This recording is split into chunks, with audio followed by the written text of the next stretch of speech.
Hey, Ann, Hi, Jordy. good to be back. Good to be back. Cooking with gas. Yeah, yeah. Well, this is a topic probably I don't know if you'd agree with me, but the worst part of our job, and also the most important uh, is collecting good information from our clients, and that's what we're going to be talking about. What information do we need, and why do we need it, and how to get it? So, anything to lead off before we kick right into to it? Yeah, for sure. So I got a couple of points. One is, like I echo that point about the most important piece of friction the most important piece of friction in our process is this. And I'm just doing my own wills with my wife and I, and the friction that, not friction, but the friction of process is even for me is dramatic, and reminded me of it. But I am unashamedly excited about the new tool that eState Planner has in respect of the client information data gathering. And I say that, blowing of the top, talking to the top of the mountain on this. We need to continue to do two things. One is absolutely get the information efficiently and take the friction away from the process, because we have to. And it struck me as I got on the subway today.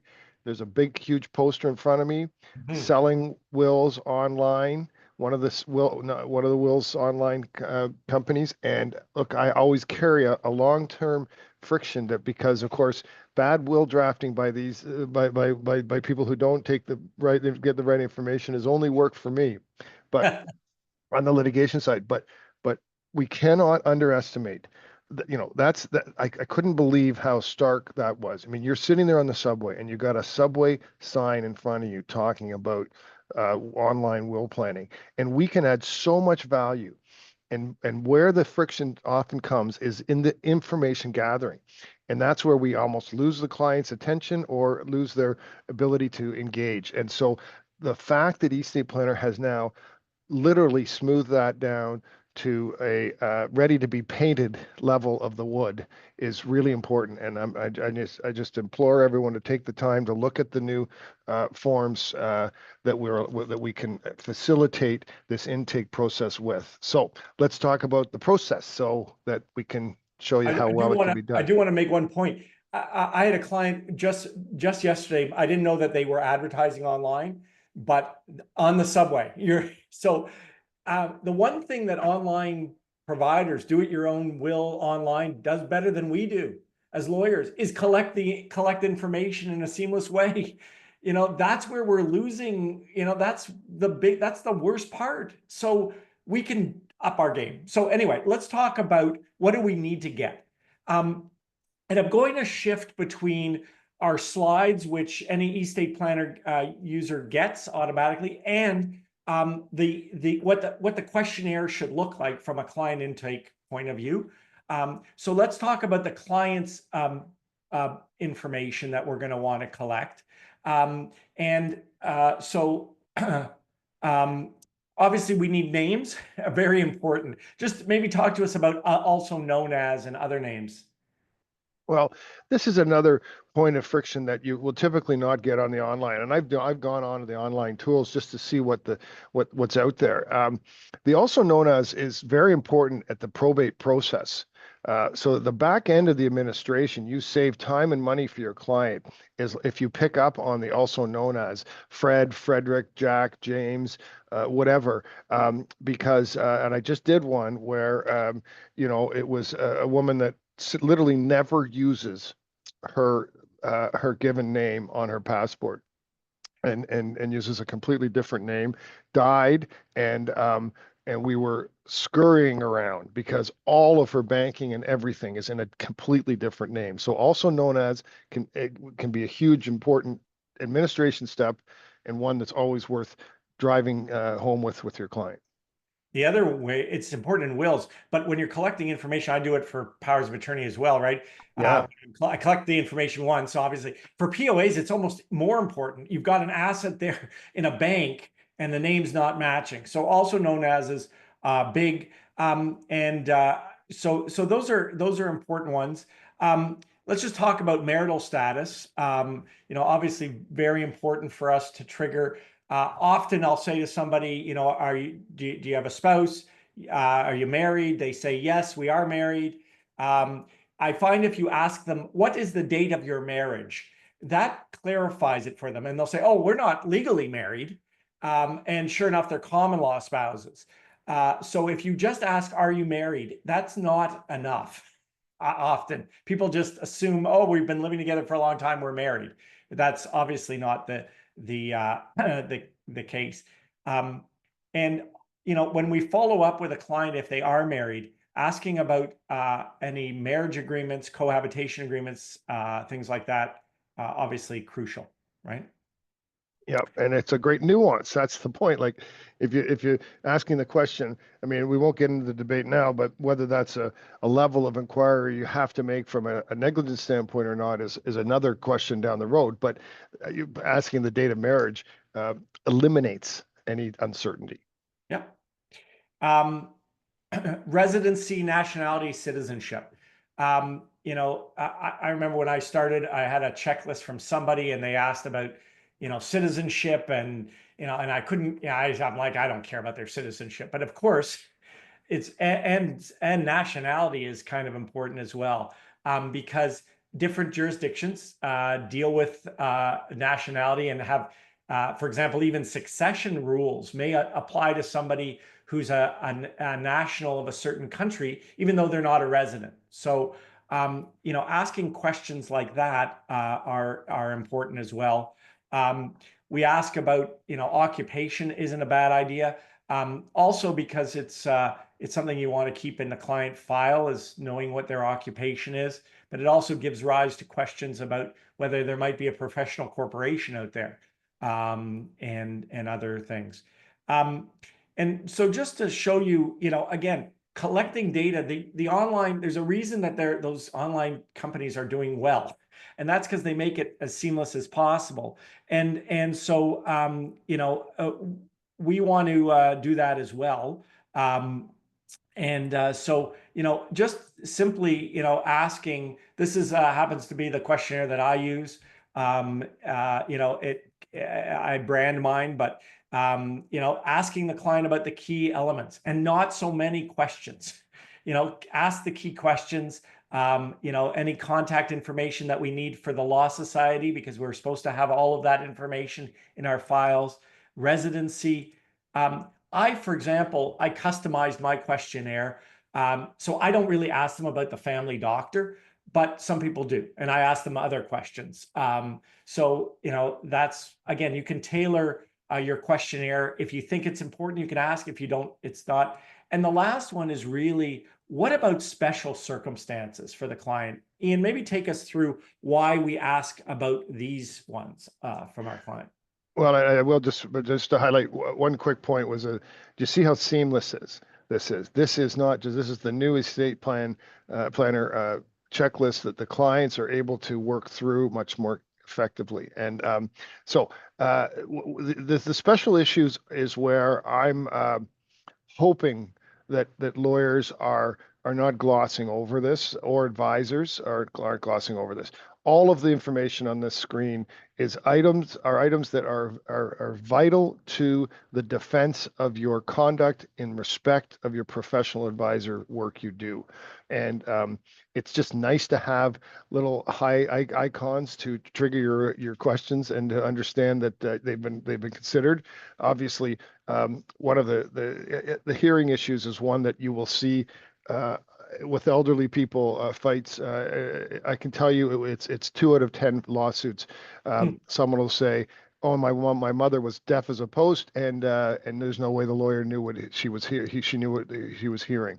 That, obviously, if you're in a will challenge, that's an easy thing to say and not an easy thing to prove unless you've touched those issues. So these are very important defensive communication issues. That let's not forget that if we're going to pick up the brief, we want to do it comprehensively. Right. So moving on to these are a litany of ones to ask.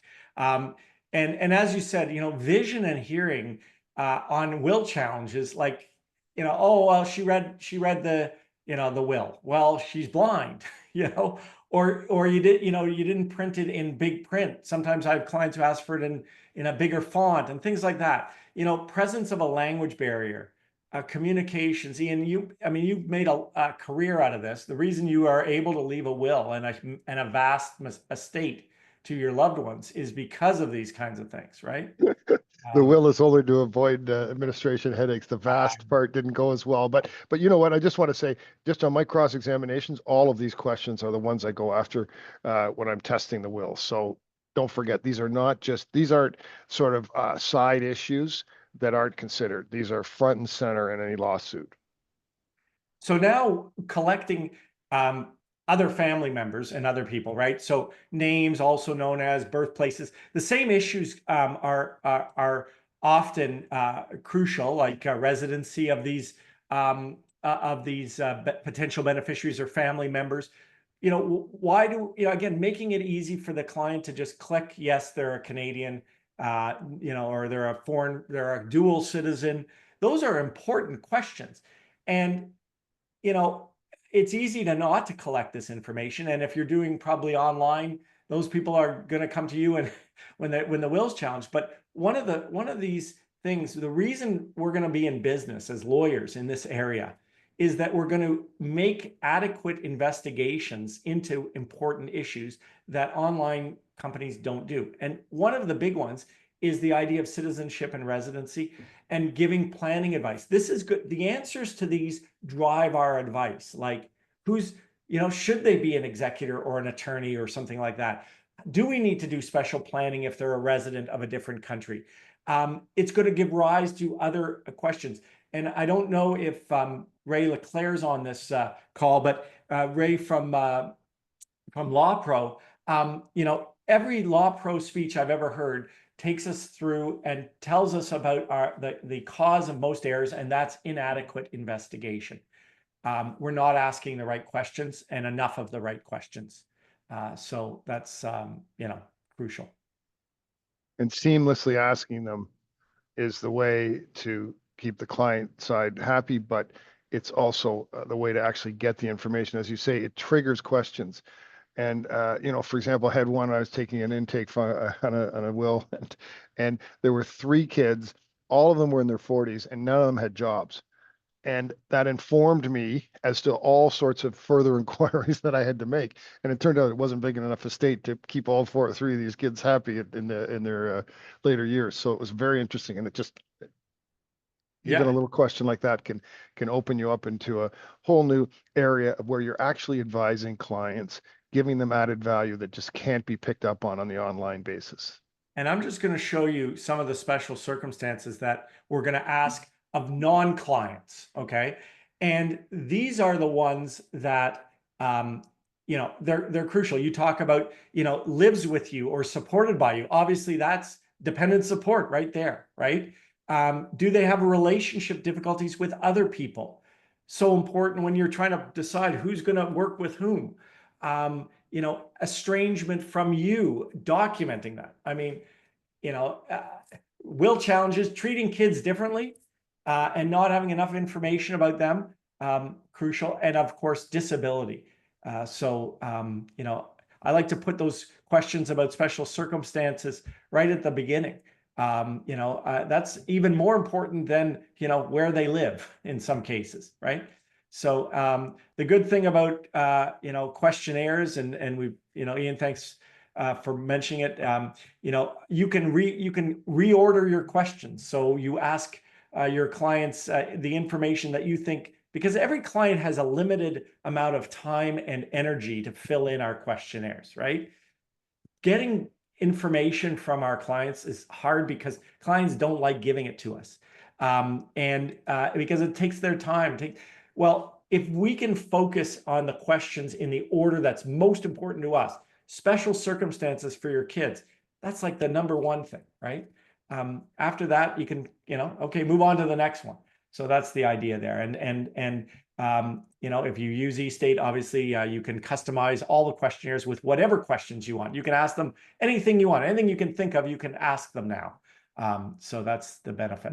But just coming back to this, and this isn't all about just selling the fact that you've got the questionnaire so humming along now, literally launched this week, is what I'm finding is if you give the clients offline before they see you a seamless, easy to use process to go through things, they'll actually take the time.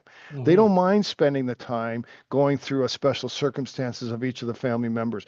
And so you come into a meeting now with data, obviously core data you need, but you come into a meeting with data where you can advise on a focused basis, so that it changes you wasting time on elements of the intake of the meeting. I mean, where it is rote.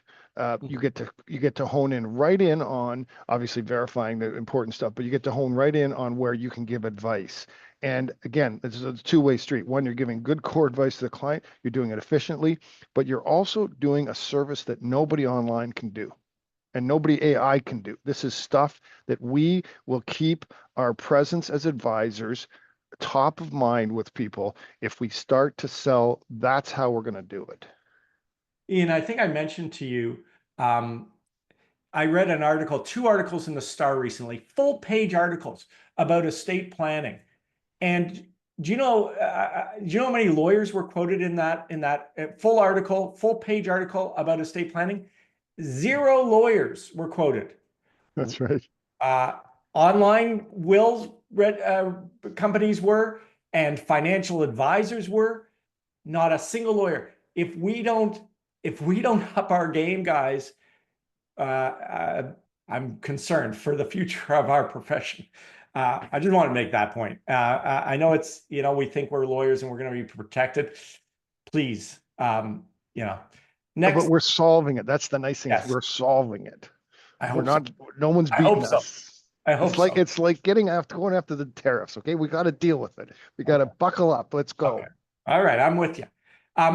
Tell me about how important a family tree is, Ian. Well, this is, one of the key elements to any law proclaim that I've ever defended is, have we done the very basic tracking of the family tree? And this is again a point of friction for clients to kind of go, what do we care about grandchildren, or what are you giving about this? Oh, why am I getting into this? Well, there's 2 things. One, obviously, it drives the planning, and 2 is here what we allow them to do is when you do it with a proper system of intake, you get this information before. People proudly want to put down their family tree if they're not under the gun. If they're at home 2 days before they're coming to see me, and they get to huck away through my intake online intake tool, they will proudly put down things, and they love the fact that they'll list grandchildren stuff. You get them in the meeting, they're like, they got a million things they're worried about. They don't care about a 16-year-old grandkid. They're focused on other things. But that 16-year-old grandkid might drive a planning point. Secondly, you can't miss anyone. You miss someone in the process, especially obviously when you're dealing with first and second tier generations, it can affect your from a liability standpoint. So family trees are like, I don't start a file without a family tree, and that's both litigation and in planning. And the point about a family tree, and I get this question all the time. I'll say to a client, I'll pull up because they filled in their questionnaire and in question based. Like I ask, again, our questionnaire asks them, do you have siblings? And they'll list the siblings, et cetera. And then I'll pull up the family tree because it automatically gets created based on the data. And the client will say, I'll say, is this, oh, I see you have 2 siblings. And they go, oh, no, I have 3 siblings, but I didn't name the other one because I don't want to leave them anything. That is not, that's why seeing it here and confirming it is so important. You can bet that when the question comes to you, your client has 3 siblings and you only talked about 2, that you're going to be in some trouble. So that's the kind of the client, the biographical information that we collect. The questionnaire, if you use a question-based kind of questionnaire, do you have children? And then it follows up. do you have siblings? And then it follows up, do they have kids, and et cetera. And you can basically just question yes, no kind of thing. And it's very simple. The other thing is I don't want to collect. So if I'm collecting from siblings information, I don't care about what their email is. I don't care what their date of birth is. I might want to know their age. I don't really care what their cell phone and home phone and all of those things. So I can customize. I've excluded. So when I create my questionnaire, I've excluded all those fields because I don't want to bog the client down with a whole bunch of information that we don't really need and that's overwhelming. So one of the reasons we did this was so that we could customize the questions that we ask on any particular topic. Be careful. And I hear this all the time from clients. My prior lawyer sent me a 25-page questionnaire. You know what? You might as well just give them Willful's website and have them do that, because that is just going to frustrate them, and they're not going to do it, and it just makes a terrible client experience, And right? the other part is too is that they just stop at some Yeah. point, like none of us, right? And then all you've done is you've just created more time and inefficiency to your process. So it's actually a two-way street, right? And I've never understood that sort of lazy intake process with giant checklists like that, because you end up getting a fifth of the information and you end up spending more time face to face. So I just got a question on why does it not ask about the clients? So this is the client, but why did it not ask about the spouse's siblings? Well, the good thing about eState is it's going to ask about not only your siblings, but then it's going to ask about your spouse's siblings if it sees that you have a spouse. So it goes one by one, and it'll ask, does your spouse have children? So it'll look for blended families and things like that. So just whoever just asked that question, Brody, that's how it does it. It actually looks at what information it's collected so far and then figures out what questions to ask based on that information. Let's turn to asset information. The speech I always give clients, and we only have about 8 minutes left. The point I make to clients when I'm collecting asset information is ownership is the number one important issue. The value, that's never going to be the same on death that you give me, okay? The key here is, how is it owned? Why is that so important? Because certain ownership determines whether the will that you're drafting is going to apply to it. The classic one, the one that comes to everyone's mind, is jointly held property, right? Two people own something jointly. Doesn't matter what your will says about that. So that's why ownership is so important. Same thing goes for an asset that's corporately owned. Like this life insurance. Oh, you said you own life insurance. Do you own it? No, my company owns it. Well, that's completely different.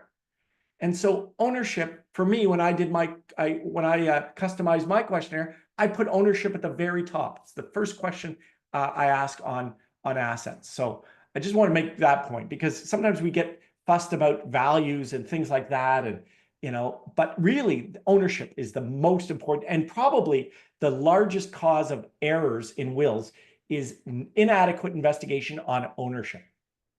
Yeah, and I think, another part of it, and just having gone through this process now again, refreshing my wills, this is where lawyers again have an opportunity where we can engage the allied advisors. It actually is cathartic for someone to go through doing a will to pull together values. So ownership is crucial. Don't leave the room without it. But if you're trying to give a client experience, there's nothing wrong with saying to the client, you know what, it's probably worth your while to go dig through with your financial advisor the details. And eState gives you real numbers, which is cool too. So it gives you actually what you think you're actually going to end up giving away and not giving away. But it's an opportunity to reassociate yourself with the financial advisor who may just have another client who needs a will. those are the sorts of things where you've got crossover marketing and potential. You've got an actual positive client experience when they go through the process of chasing down values because they get their annual review with a financial advisor to get their top line amounts or something like that, but they don't necessarily think about it in terms of estate planning. So I'll often, and sometimes I'm told this by clients as well. They're saying like, "Boy, I'm glad I went through this, and it was good to catch up with my advisor because I didn't have the beneficiary designations all topped up or something like that." Yeah. And so, all of those things, life insurance, policy numbers, sometimes people assume, oh, I don't need policy numbers. I'm just going to do a general designation of all my life insurance. Well, that doesn't work. And so, those are kinds of key elements that we need to collect. And our slides will take you through basically for every asset, kind of what you're going to want to ask. Private companies, knowing about the share structure, knowing about the shareholders agreements. What does it own? Is there a special attachment? Is it a family company? Is it an operating company?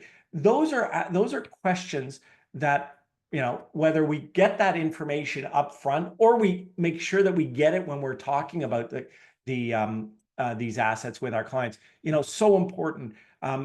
Corporations are very complicated, and hopefully your clients are like most of mine, which they own 100% of it. No problem, great, thank you. But these other ones are very complicated, and getting the information about it, really, really important.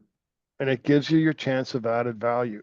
You get to say, "Hey, that's an asset that I can give you some planning advice on how to better manage."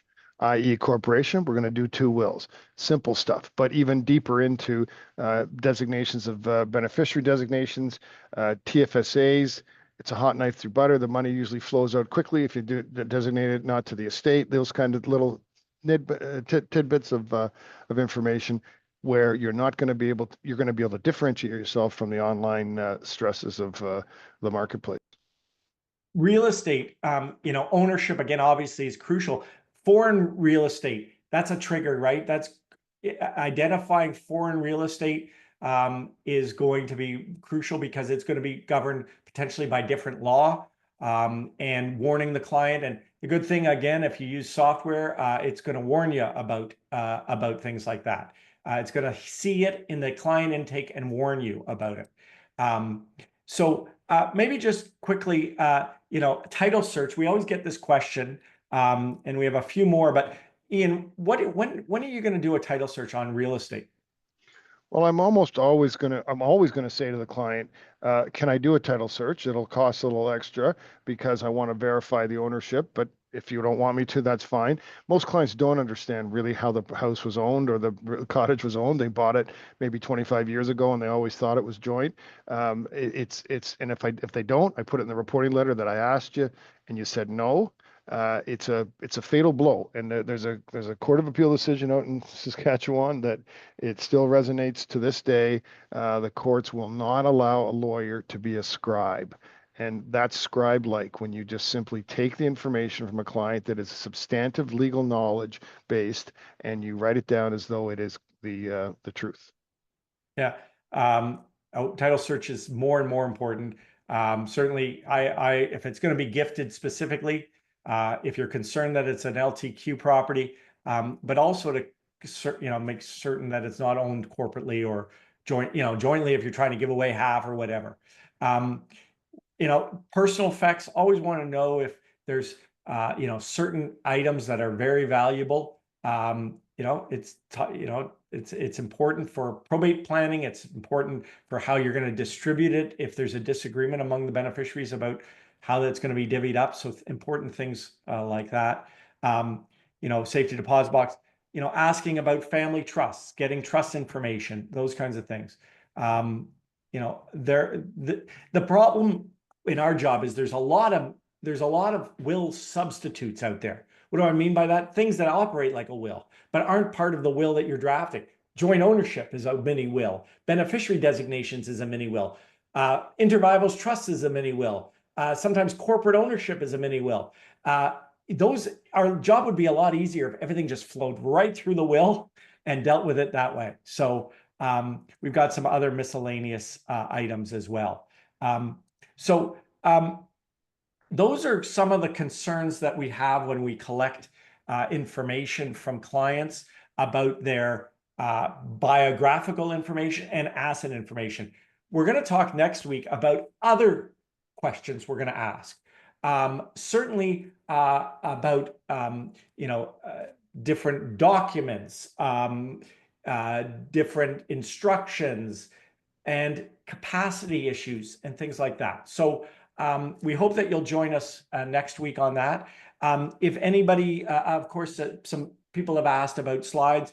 Our eState Academy webinars are free to attend. We love that you come. The actual recordings and the slides are available to eState Planner users. And we hope that you get some value from it. The last thing is I'm going to just stay on, Ian. Thank you, everybody. But I'm just going to stay on and maybe show you a little bit more. If you haven't seen the customization of our brand new questionnaire and how it looks, I'm going to spend a few minutes, no more than 10 minutes on that, just so you can get a sense of it. And then because it's really a game changer in my view, if I didn't have to collect information from my client about their family during my meeting, I'd be a very happy camper, and I'm finding already that that's the case with the new questionnaire. So thanks, Ian. Thanks to everyone. And I hope you guys will stay on, and I'll just show you a little bit about it for those who are interested. So let me just show you this. So this is kind of what the client's seeing when they get the questionnaire. This is our default questionnaire. So it's basically has all the same information that our previous one did. So it asks all the same basic information that we normally did. It asks about partners, current partners, former spouses, children. Then depending on what you answer, it will then ask further questions. So if it sees you have adult children, it's going to ask about grandchildren. If it sees that you only have young kids, it's not going to ask about grandchildren, things like that. So it does that all that stuff automatically. It also allows them to add people who are not family members into the data. Again, all of this data, as they fill it in, it's collected, it's in eState, available for you to use, builds the family tree, all of those things. Similarly, for assets, if you put in that you own assets, you pick the asset you want, you'll fill in the information. Again, ownership I've put at the top, but you can reorder any of these questions. You can exclude any of these questions. If you don't want to ask about purchase value, you can exclude that. You can have multiple questionnaires. So for example, I have a bunch of questionnaires. I have my full one. I have a shorter one. I have one that asks planning questions like, do you want to leave everything to your spouse if you die first? If you've got kids, do you want to treat them equally? I can ask any question I want. I can build whatever questions I want. And that's really the key. And when they finish planning, if there's anything else you want me to know, then that form automatically, they get notified. You get notified as the lawyer that your client has filled it in. When you go into your portal at eState, you'll see all of that information. You'll see the family tree and then all of their answers there as well. And I'm just going to show you in the next minute just sort of how the customization works. And so you can set up, as I said, as many different questionnaires. I have a follow-up one, like I have a main one, then I have one for clients who I have information about, but I want them to follow up about their assets. So it only asks asset questions. And any data that they've already, like if I'm acting for a client for the second time and I have their data already in eState, I just want them to update it. When I send them the questionnaire, it's going to have all their information that they've given me previously in there automatically. All they have to do is change the values, for example, or add any new assets or delete any assets that no longer exist. So it's much easier to use. But and I can add any question I want to any section. Okay. A lot of what we found is a lot of our users are interested in asking planning questions. Who would you like to be your executor? Who do you want to get your estate? Who do you want to be guardians? You can come up with your own. We built a few in there that's sort of standard ones that you can just turn on or off. But you know, if your spouse survives you, now this is only going to ask this question if you actually have a spouse. If you don't have a spouse, it's not going to ask that. It's not going to ask about your children if you don't have children. You know, it's not going to ask about trusts if all of your kids are 60 years old. It's not going to ask about, you know, do you want to hold it till a certain age? So we've built in some standard ones for you to use if you like. But let's say I don't like this question, okay? I don't like this question. I can change it. I can add my new ones. You know, I can build whatever I want in here. I can add a further question, you know. I can add a yes/no question. I can have them pick from pre-existing answers. I can have them type in. I can do whatever I want, and I can make whatever questions I want and include whatever ones I want. So, you know, and you can, for example, put little hints in there. You know, I want to add in, do not, you know, we recommend that you not name non-resident people. I don't know, you can put whatever, you know, so you can put hints in here so that when the client is getting to that page, again, you can make the question whatever you want, and you can change. You can add questions we haven't even thought of, whatever you want, and you can have multiple versions of it. So that's in essence what eState Now does with questionnaires. It's we've spent a long time working on it to get it right. It's one of the most powerful questionnaires around because it's fully customizable. You can ask any question you want and it'll collect that data. And you can have multiple versions of it. So if you're interested, if you're an eState user, and you have questions about that, we can help you do it. Michaela's here. You know how to reach out to her easily. Just the question mark will take you to it. We have articles on it. We have a video on it. We have all kinds of resources. If you're not an eState user and you're thinking, you know, I'd love to be able to collect information from my clients and get this information easily, please feel free to reach out. We'd love to show you, give you a free trial and let you try it out, because this part's a game changer in my view for making us more efficient. So that's all I wanted to say. Thanks so much for staying on. I'm happy to answer questions if anybody has. If you want to unmute and fire away a question, happy to stay on for a few minutes and do that. You can also put it in chat if you like.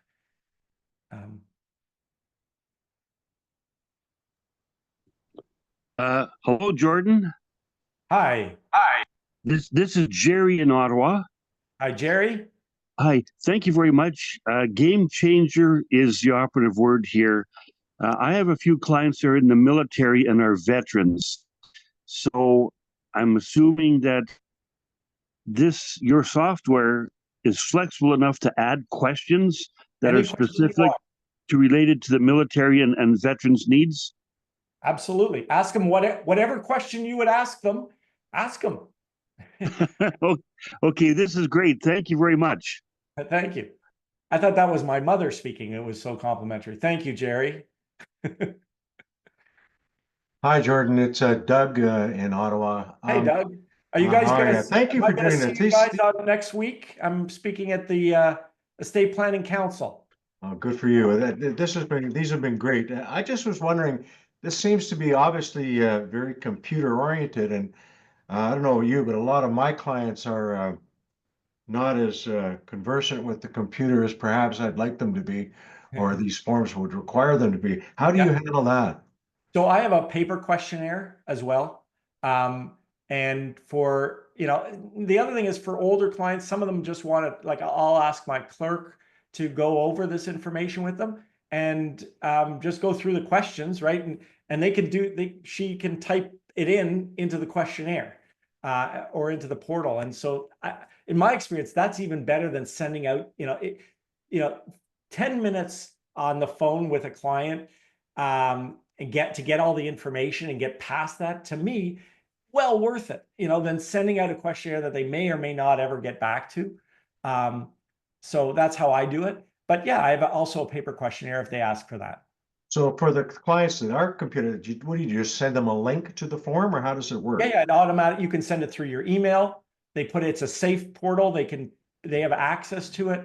They put in a password. They can access it. They can come. The great thing is they can come back and forth. So you can actually, they can fill in some of the information, and you might follow up with them and say, "Do you mind going back in and putting in your kids' middle names?" Well, they can just log back in, put in their middle names.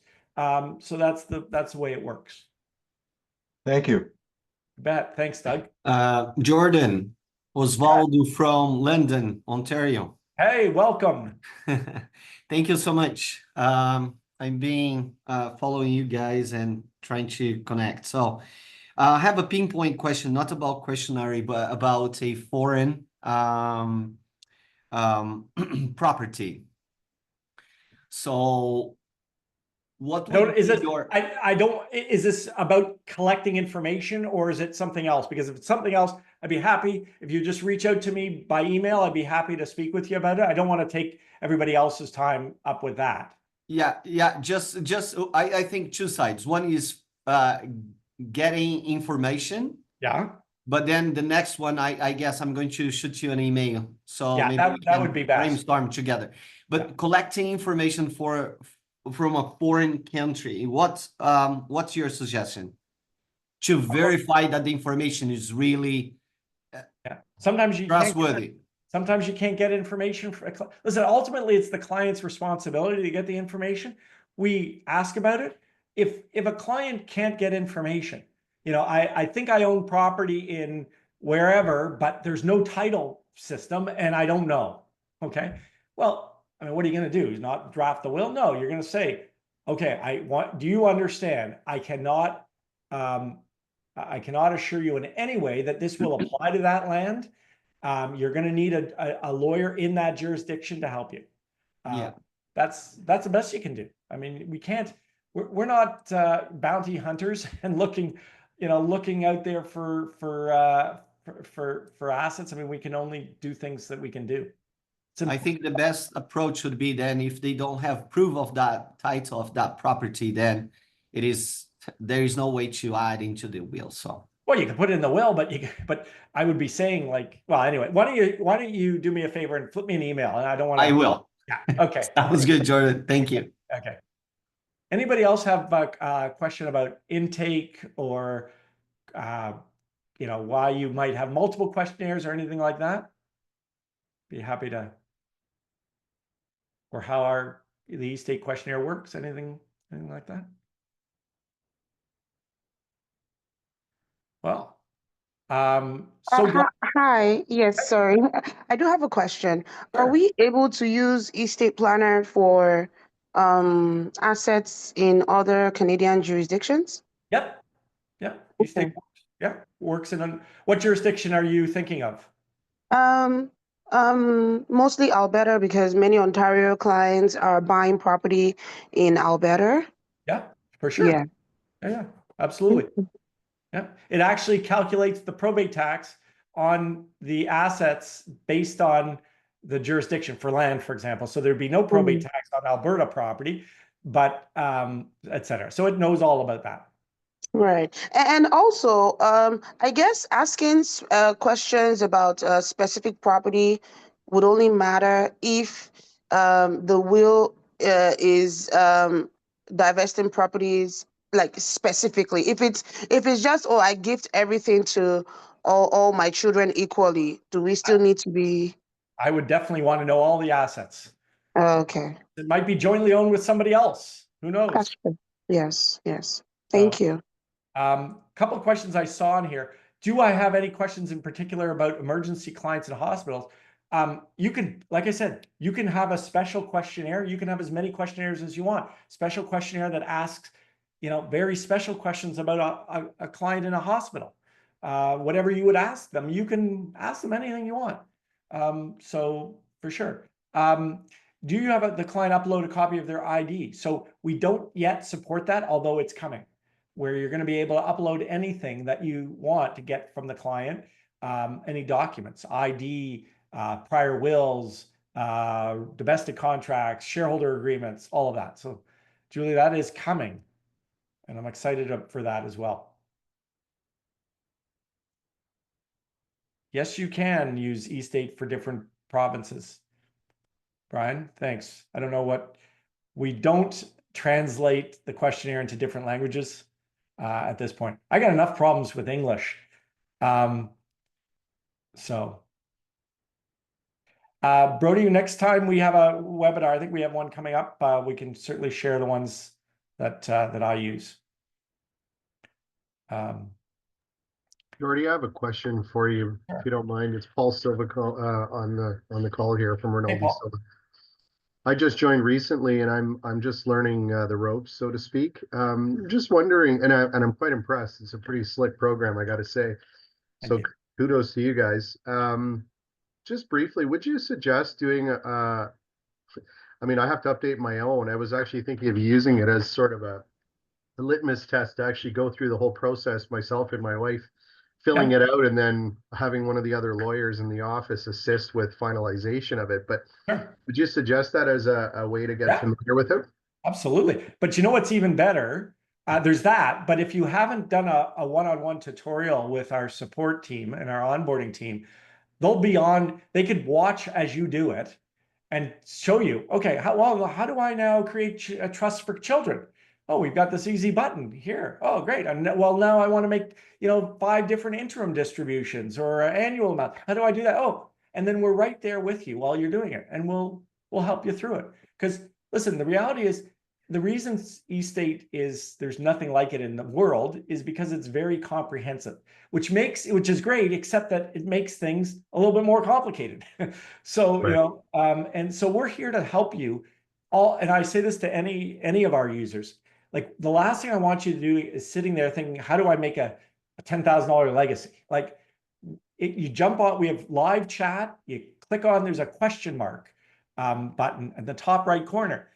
We have a bunch of different guides to help you make decisions, and you can type in what you're trying to do. I'm trying to do a Henson Trust. How do I do that? Well, boom, shows you. There's a video, there's all that. But we also have live chat. So, we're here to make it, it's an investment of time, Paul, is what I would say.